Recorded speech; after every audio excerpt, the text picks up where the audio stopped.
na natin bilhin yung mga needs natin dito sa bahay. Pero kailangan nating i-budget ang pera natin kasi lumalaki na nga ang pamilya natin ngayon. Ito lang kasi yung pera natin yun. Para ma-budget natin, ilis kami nito yung ating mga... Sige. Bigas, ulam, tapos mga shampoo, Colgate, at saka ibang kailangan pa dito sa loob ng bahay katulad ng mga asin, Yes, kasi... gulay, Tsaka prutas.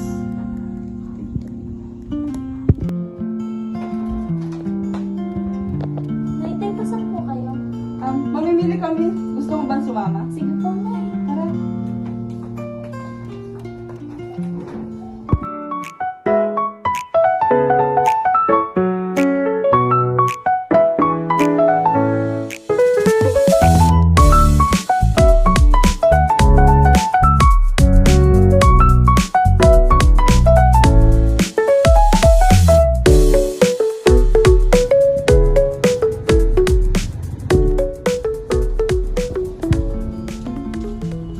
Yan, dito sa Dali. Alam kong quality din ang product, tapos mas makakamura tayo dito. Total basic needs lang naman yung need natin. Mas makakamura tayo dito.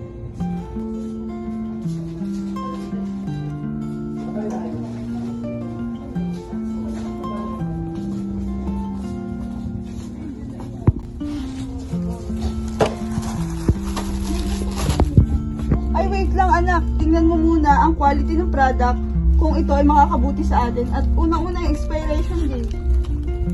Pero okay naman. Sige nak, bilhin na natin to. Yan, okay na siguro to. Halagang 500 na dito. Oo, sige, tara bayaran.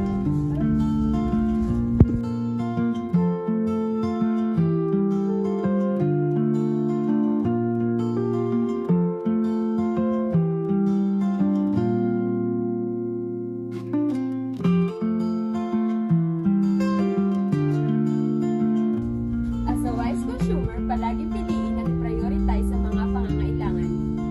Be quality conscious, not brand conscious.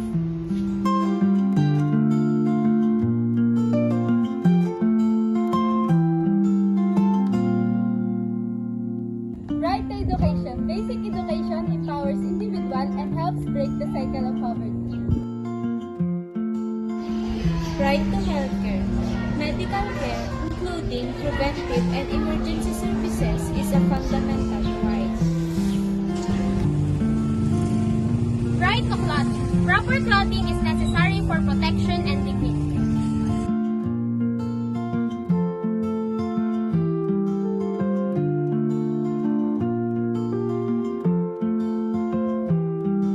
Right to shelter.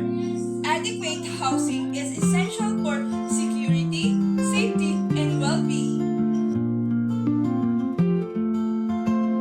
Right to sanitation. Access to hygienic condition, including toilets and waste disposal, is essential for health.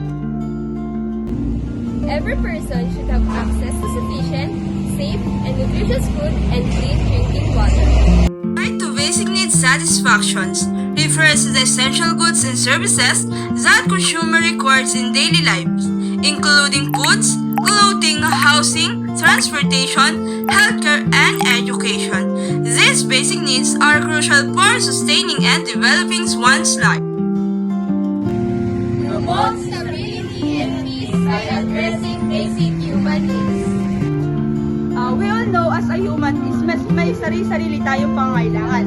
But palagi mo isaalang-alang kung ano ba ang iyong sariling pangangailangan laban sa iyong sariling kagustuhan lamang.